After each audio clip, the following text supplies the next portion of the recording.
ओम शांति। आज 7 जून 2023 के आज बाबा के महावाक्य सुनते हैं। आज बाबा क्या कह रहे हैं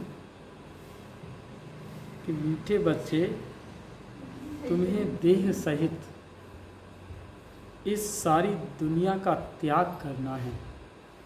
देह सहित तुम्हें सारी दुनिया का क्या करना है? त्याग करना है, क्योंकि तुम्हें गाइड द्वारा सच्चा रास्ता मिल गया है। तो गाइड माना ले जाने वाला, वो कौन है? शिव बाबा है। और गाइड बीके को भी कहते हैं। बीके ब्रह्मा कुमार और ब्रह्मा कुमारी दोनों ही गाइड हैं, जो तुम्हें सच्चा रास्ता बता रही हैं। और शिव बाबा जो मिला है उसने सभी को रास्ता बताया है, इसलिए वो सबसे बड़ा गाइड है। आज का प्रश्न है कि ईश्वरीय प्लान के अनुसार किस कर्तव्य में कल्याण समाया हुआ है? भगवान का जो प्लान है, वो उसके पास जो कर्तव्य हैं, बाबा कहते हैं कि उसमें कैसा कल्याण समाया है। तो उत्तर है, यह महाविनाश का जो कर्तव्य है, जिसमें सारी बेहद की पुरानी दुनिया खत्म होनी है, इसमें कल्याण समाया हुआ है। क्योंकि लोग मरने के लिए डरते हैं ना, तो बाबा क्या कहते हैं कि इसमें तो सारी दुनिया ही स्वाहा हो जाएगी, तो उसमें कल्याण समाया हुआ है। मनुष्य समझते हैं ये बहुत बड़ा अकल्याण है, क्योंकि वो ये कहते हैं कि विनाश हो जाएगा तो काय का भगवान, और ये कैसे एक सच्चा रास्ता है, क्या है ये ज्ञान ठीक नहीं है, क्योंकि दुनिया का तुम विनाश बताते हो। लेकिन बाबा क्या कहते हैं? बाबा कहते हैं कि सारी दुनिया का कल्याण इसलिए समाया है क्योंकि सतयुग आना है और धरती पर अधर्म का नाश होना है।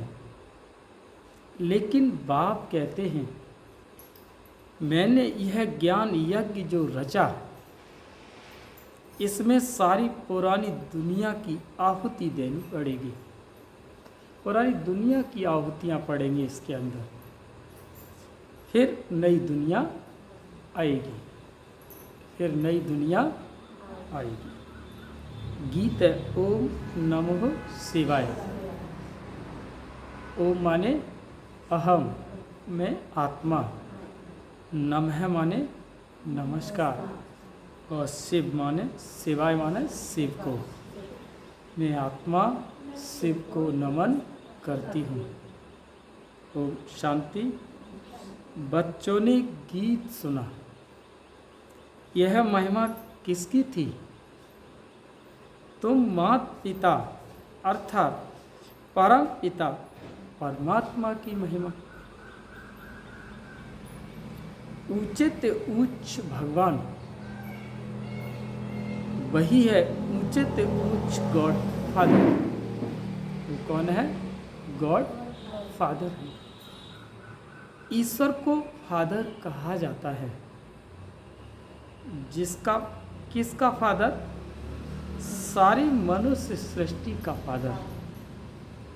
इस धरती पर चाहे वो धर्म पिता आए हों, चाहे राम हैं, चाहे कृष्ण हैं, चाहे गणेश, चाहे हनुमान हैं, सब का पिता कौन है?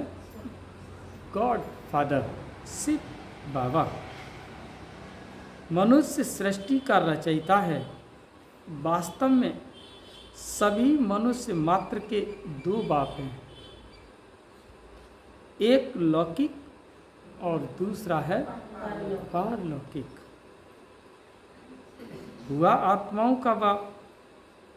आत्मा को जिस्म देने वाला है लौकिक बाप।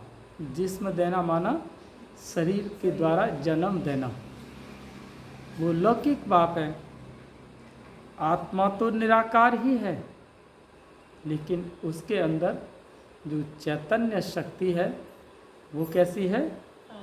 निराकार है, इमॉर्टल है। वो आत्माओं का निवास स्थान निराकारी दुनिया में है, जिसको ब्रह्मलोक भी कहा जाता है, परम धाम भी कहते हैं, मुक्ति धाम भी कहते हैं, निर्वाण धाम भी कहते हैं। यहाँ सभी आत्माओं को ये शरीर मिला हुआ है पार्ट बजाने के लिए। कहाँ? यहाँ इस कर्म क्षेत्र पर सभी आत्माओं को पार्ट बजाने के लिए शरीर मिला है, हिसाब किताब करने के लिए। ड्रामा के राज को अच्छी रीति समझना है, क्योंकि कुछ आत्माएं, अच्छी रीति समझने का मतलब क्या है कि कुछ आत्माएं ये सोचती हैं कि जब सृष्टि चक्र का जब ज्ञान चलता है तो बाबा कहते हैं कि जो 5000 वर्ष पहले जो हुआ है वही फिर होगा। इस 5000 वर्ष के चक्र में बहुत सारी आत्माओं का कर्म बंधन जुड़ा है और बहुत सारी आत्माओं का कर्म बंधन टूटा है। तो वो कर्म बंधन जो टूटा हुआ है तो वो ये सोचती हैं कि मेरे साथ ऐसा हो गया, चाहे किसी के पति के साथ बहुत सारे रिश्ते ख़त्म हो गए, किसी के साथ उनका संबंध टूट गया, या किसी भी प्रकार की घटनाएं हुई, तो हर साल के बाद जब ऐसा ही होगा तो फिर भगवान तुम क्यों मिले हमें? तो ये सारी बहुत उनके अंदर विचारधाराएं उत्पन्न होती रहती हैं।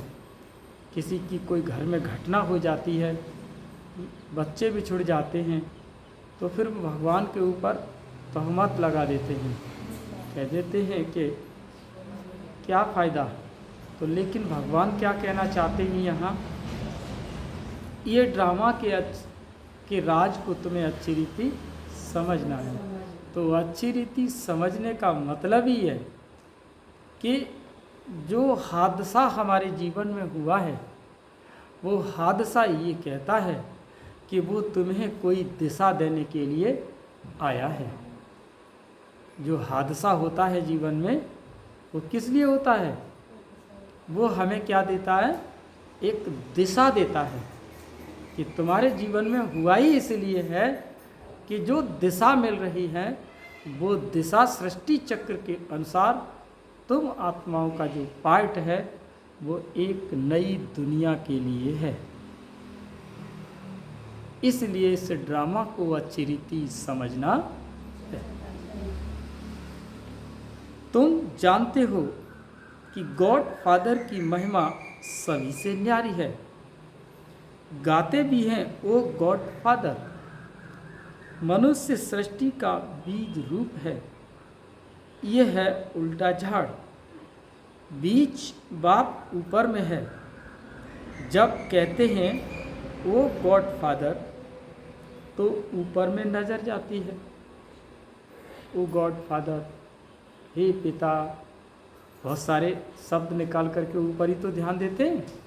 तो बाबा क्या कहते हैं, तो सबकी नज़र ऊपर जाती है। सभी आत्माओं का फादर एक परम पिता परमात्मा है। उनकी महिमा है सभी से ऊंची, परंतु मनुष्य बिल्कुल नहीं जानते। बाबा हमेशा किस शब्द से संबोधित करते हैं? मनुष्य। मनुष्य नहीं जानते। अगर ब्राह्मण बन गए तो वो जानते हैं। तो जब तक ब्राह्मण न बने, जब तक ब्रह्मा के बच्चे न बने, तब तक इस रहस्य को समझ नहीं पाएंगे और वो तब तक मनुष्य ही रहेंगे। कौन रहेंगे? वो मनुष्य रहेंगे। तो बाबा कहते हैं मनुष्य नहीं जानते। सभी आत्माओं का फादर वो निराकार बा और फिर साकार बा, प्रजापिता ब्रह्मा, जिसको आदि देव महावीर एडम भी कहते हैं, जिस द्वारा निराकार परम पिता परमात्मा मनुष्य सृष्टि रचते हैं, फादर को तो कभी बेअंत नहीं कहा जा सकता। जैसे लौकिक फादर रचना रचते हैं, स्त्री को एडॉप्ट कर फिर उनसे बच्चे पैदा करते हैं, तो उनको फादर कहा जाता है। फादर को कभी सर्वव्यापी या बेअंत नहीं कहेंगे। बाप से ही बच्चों को वर्षा मिलता है, तो निराकार परम पिता परमात्मा है सभी आत्माओं का बेहद का बाप। ये समझना है, God is one, father is one. सभी आत्माएं, अभी आत्माएं अपने फादर को भूल गई, तब वो किसे ढूंढती हैं? फादर को भूल गई का मतलब क्या हुआ कि वो कभी किसी को याद करती हैं, कभी किसी देव को याद करती हैं, किसी देवी को याद करती हैं। वो केवल अपनी एक तुच्छ मनोकामनाओं को लेकर के वो मंदिर, मस्जिद, गुरुद्वारे, चर्च जाती हैं, क्योंकि वो अपने गॉड फादर को भूल गई।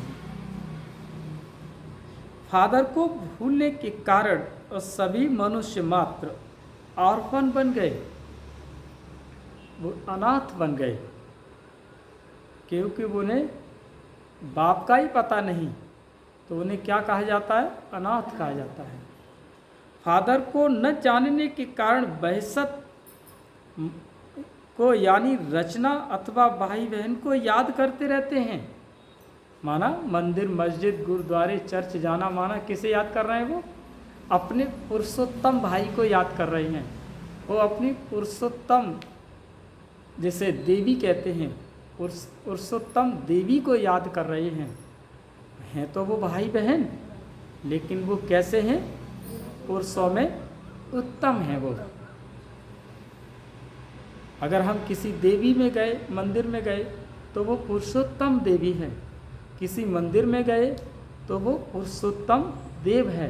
तो देव देवी माना भाई बहन।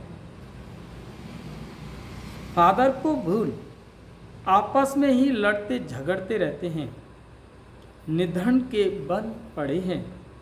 वर्षा मिलता है उस बाप से। ब्रह्मा, विष्णु, शंकर भी उनकी रचना है। ब्रह्मा, विष्णु, शंकर हैं सूक्ष्म वतनवासी, और सूक्ष्म वतन के ऊपर है मूल वतन। बाबा आज दूसरा चित्र समझा रहा है। मूल वतन, सूक्ष्म वतन के ऊपर क्या है? मूल वतन। तो बाबा कौन सा चित्र समझा रहे हैं? दूसरा चित्र बता रहे हैं, जहाँ परम पिता परमात्मा रहते हैं। हम आत्माएं भी वहाँ की रहवासी हैं। आत्मा कहेगी वो है sweet home, God fatherly home, निराकारी दुनिया। इन वतनों को जानना है। 3 लोग कहते हैं, मूल वतन, सूक्ष्म वतन और स्थूल वतन। दूसरा चित्र बाबा समझा रहा है, ऊंचे ते ऊंच है बाप, करण करावनहार, क्रिएटर, डायरेक्टर परम पिता परमात्मा है। पहले ब्रह्मा, विष्णु, शंकर को क्रिएट करते हैं, फिर ब्रह्मा द्वारा ब्रह्मा मुख वंशावली ब्रह्मा कुमार और कुमारियों को एडॉप्ट करते हैं, गोद लेते हैं। देलवाड़ा मंदिर में भी आदिदेव दिखाया है। नीचे तपस्या कर रहे हैं, तुम्हारा ही यादगार खड़ा है, जिन्होंने भारत को पतित से पावन बनाया है, उन्हों का यादगार खड़ा है।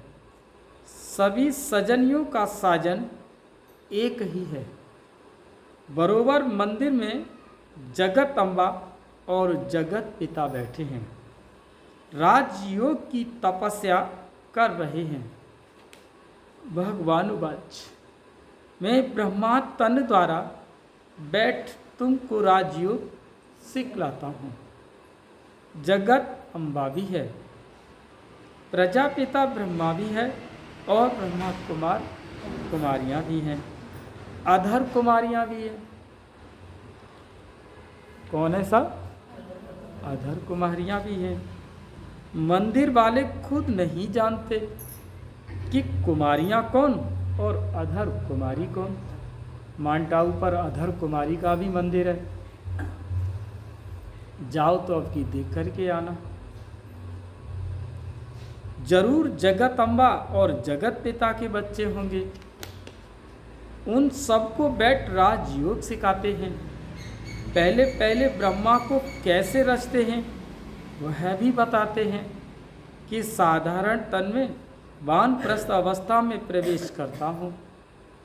तो यह आदि देव हुआ ना, प्रजापिता ब्रह्मा, जिसको महावीर कहते हैं।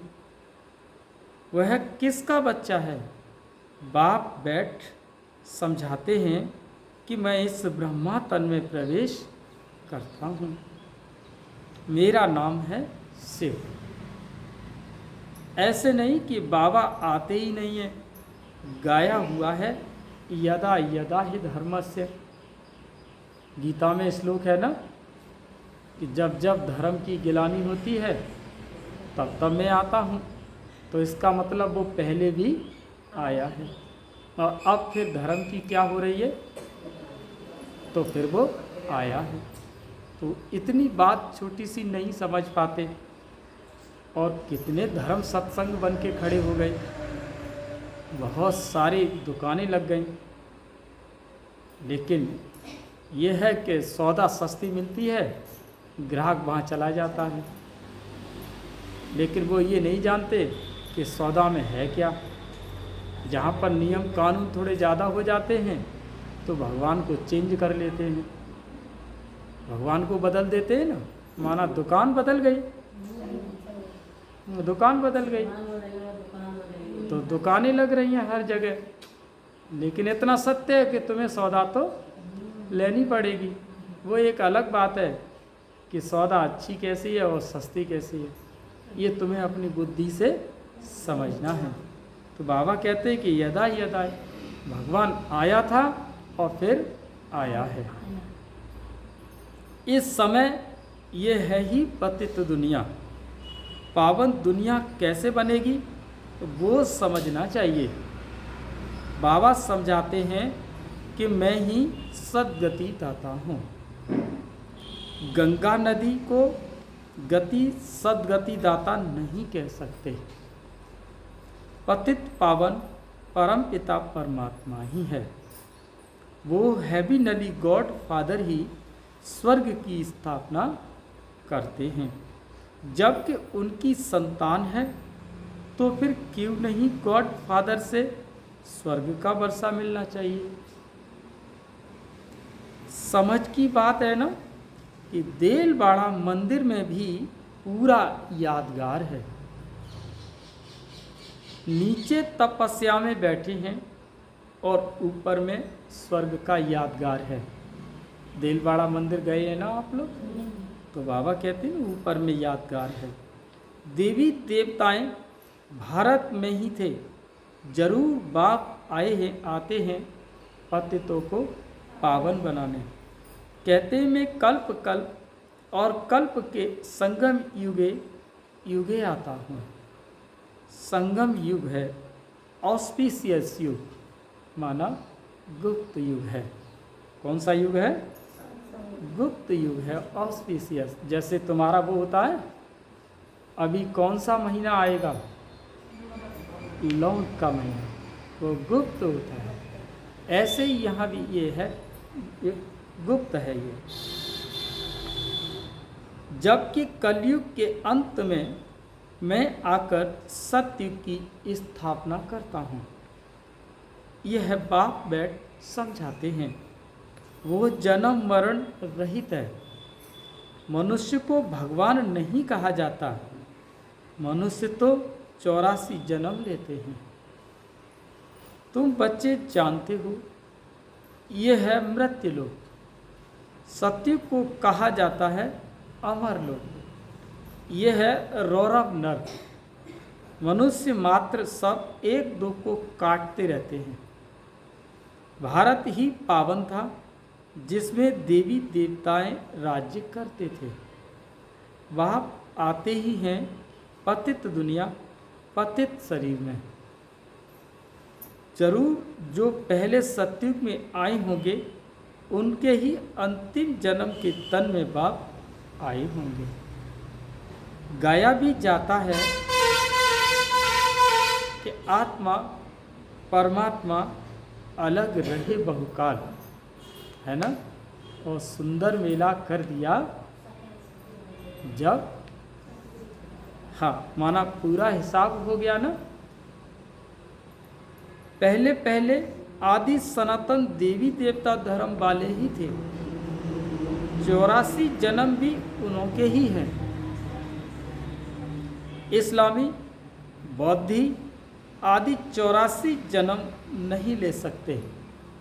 जितने भी धर्म संस्थापक हैं, चाहे वो बौद्धिस्ट हो, चाहे इस्लामिस्ट हो, इस्लामिक हो, चाहे क्रिश्चियन हो, बाबा क्या कहते हैं, वो 84 जन्म पूरे नहीं ले सकते। भारत ही है परम पिता परमात्मा का बर्थ प्लेस, जन्म स्थान है उसका। सब खंडों से ऊंच है भारत खंड, परंतु अभी है कलयुग। बाबा ने समझाया है कि वो है अविनाशी वर्ल्ड ड्रामा। इसका कभी विनाश नहीं होता। वर्ल्ड की हिस्ट्री, ज्योग्राफी रिपीट होती है। जो इस नॉलेज को जान स्वदर्शन चक्रधारी बनते हैं, वो ही चक्रवर्ती राजा बनते हैं। भारत में जब देवी और देवताओं का राज्य था तब कोई धर्म नहीं था, क्योंकि सब कौन थे, राजा थे। राजा स्वयं उस समय का अपने आप में ईश्वर कहलाता था, क्योंकि जिसको जो सजा चाहता था वो उसे दे देता था। इसलिए वो कौन हो गया, राजा ईश्वर कहलाता था। नए भारत में नई राजधानी देवी देवताओं की थी। वर्ल्ड ऑलमाइटी ऑथोरिटी का राज्य था। उन पर कोई जीत पा न सके। श्री लक्ष्मी नारायण सारे विश्व के मालिक थे। उन्हों को विश्व का मालिक बनाने वाला जरूर विश्व का रचयिता ही होगा।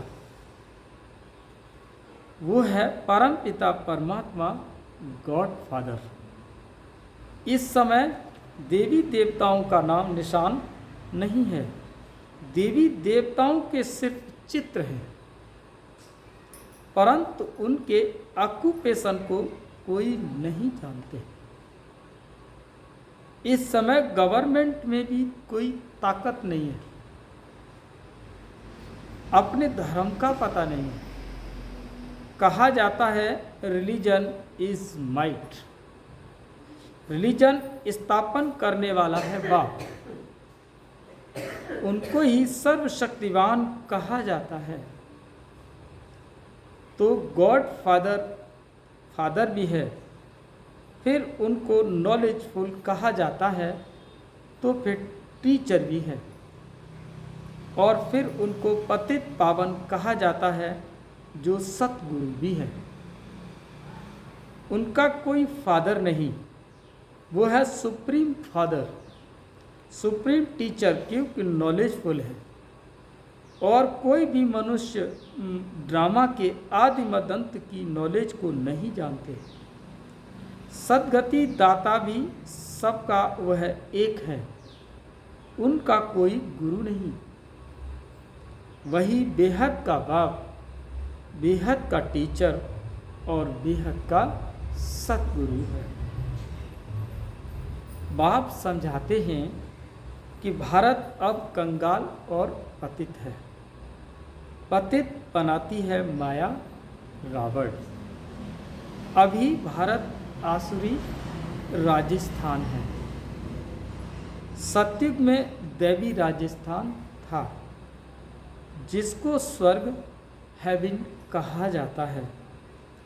भारत ही ऊंचे से ऊंच अविनाशी खंड है। अविनाशी बाप का ये बर्थ प्लेस है। भारत खंड कभी विनाश को नहीं पाएगा, क्योंकि इसका कुछ न कुछ हिस्सा अवश्य बचेगा। संपूर्ण भारत का क्या नहीं होता है, विनाश नहीं होगा और सब खत्म हो जाएंगे। तो बाप का भी इस ड्रामा में पार्ट है, जो इस पतित सृष्टि को पावन बनाकर आदि सनातन धर्म की स्थापना करते हैं। शंकर द्वारा अनेक धर्मों का विनाश, ये विनाश कोई अकल्याणकारी नहीं है।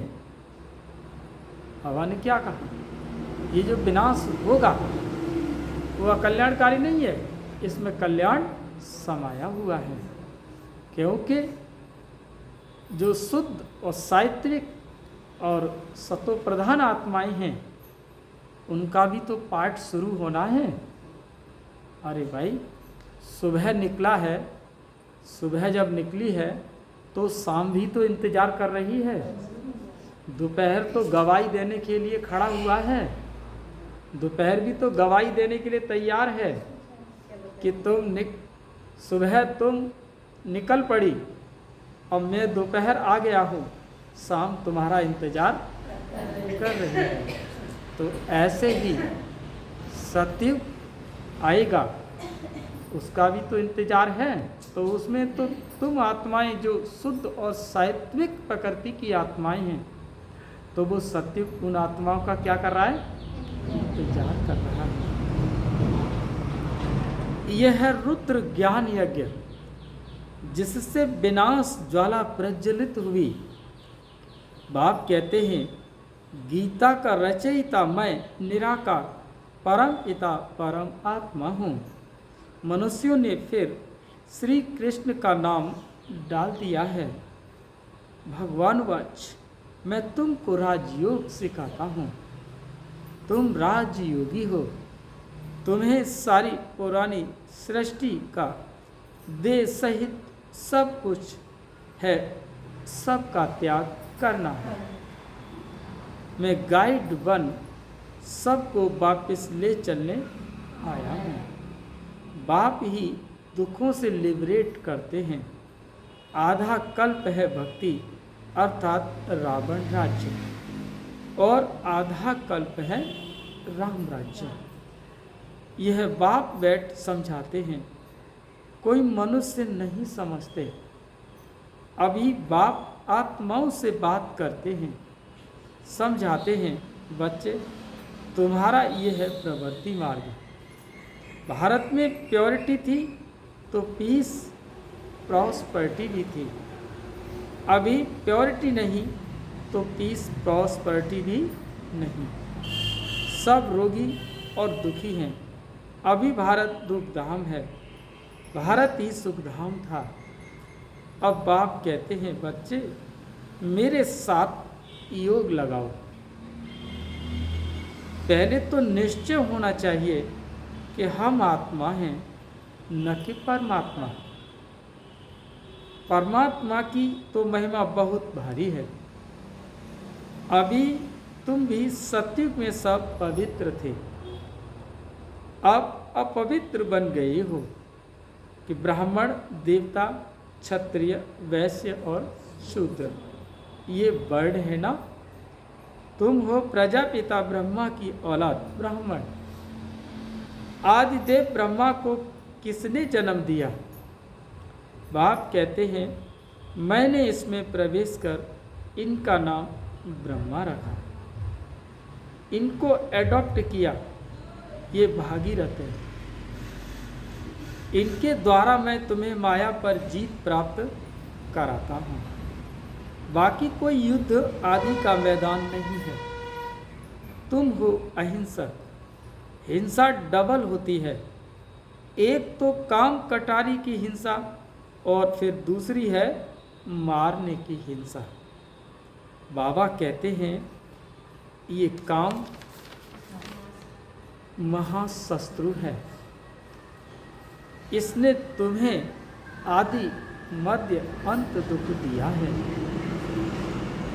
रावण राज्य द्वापर से शुरू होता है, जबकि ब्रह्मा की रात पूरी होती है, शुरू होती है। माना जब रावण राज्य द्वापर से जब शुरू होता है तो फिर ब्रह्मा की रात शुरू होती है। ये संगम युग ही सबसे कल्याणकारी है। पीछे तो नीचे उतरते जाते हैं, देवता से क्षत्रिय और क्षत्रिय से वैश्य और वैश्य से शूद्र में तो आना ही है। जो ब्राह्मण धर्म के होंगे वही आकर ब्रह्मा कुमार और कुमारियां बनेंगे। बाप समझाते हैं कि भारत जीवन मुक्त था, अभी जीवन बंद है। बाबा आकर सेकंड में जीवन मुक्ति देते हैं। बाप से भारत को कल्प कल्प बेहद सुख का वर्षा मिलता है, जबकि जीवन मुक्ति का वर्षा मनुष्य मात्र को दे न सके। पार ले जाने वाला एक ही सतगुरु है। तुम विश्व के रचयिता बाप द्वारा विश्व के मालिक बन रहे हो। बाप कहते हैं मैं तो निष्काम हूँ। ब्रह्मा द्वारा तुमको विश्व का मालिक बनाकर मैं वानप्रस्थ में बैठ जाता हूँ। गाया जाता है दुख में सिमरण सब करें और सुख में करे न कोई। अब सब भक्त ये भगवान को याद करते हैं, फिर सर्वव्यापी कह देते हैं, तो भक्त कैसे ठहरे? ये उल्टा ज्ञान है। बाप तो रचते हैं मुख वंशावली। तुम हो प्रजापिता ब्रह्मा की मुख वंशावली, वो हो ब्राह्मण है कुख वंशावली। कुख वंशावली समझते हैं ना? वे जिस्मानी पंडे और तुम हो रूहानी पंडे। बाप सब आत्माओं को कहते हैं अब तुम मुझ बाप को याद करो। बाप को थोड़े ही भूलना चाहिए। बाप को भूला तो वर्षा कैसे मिलेगा? बाप कहते हैं मामे कम याद करो। बाकी सब है रचना, उनसे वर्षा नहीं मिल सकता। अच्छा, अब क्या होना चाहिए? मीठे मीठे सिक्की लदे बच्चों पर माँ पिता बाप दादा का याद प्यार और गुड मॉर्निंग। रूहानी बाप की रूहानी बच्चों को नमस्ते।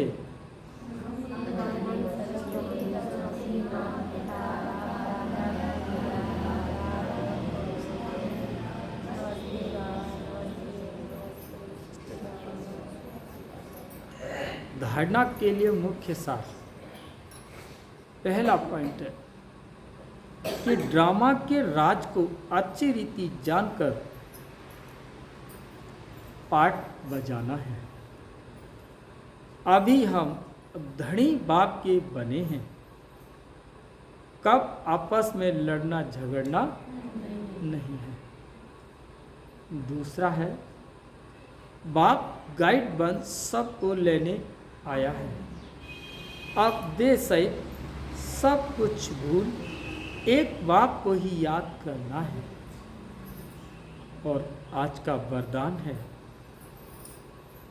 आज का वरदान क्या कहता है? बाबा क्या कहते हैं? मेरा बाबा इस संकल्प द्वारा हर कदम में मदद का अनुभव करने वाले निश्चय बुद्धि भव, है ना। माना कहीं भी कैसी भी कोई भी प्रॉब्लम अगर है तो बस मेरा बाबा कहा और उससे मदद लेना शुरू कर दिया।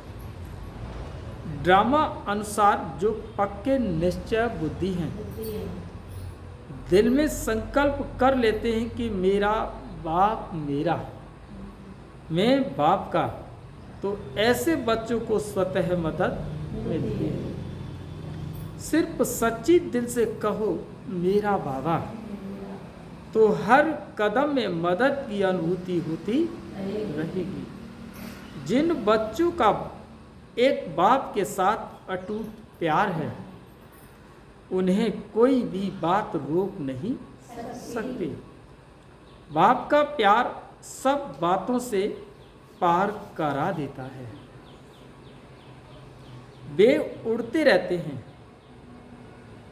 आज का स्लोगन है, सदा बाप की लाइट माइट के अंदर रहो, तो माया आपके आगे ठहर नहीं सकती। माना सदा बाप के लाइट माइट के अंदर रहो, माना शिव बाबा को अपना क्या बना लो, कवच बना लो। क्या बना लो? कवच जब बना लेंगे तो हम लाइट और माइट के अंदर आ जाएंगे, तो फिर माया आपको बिल्कुल टच नहीं कर सकती। अच्छा, ओ शांति।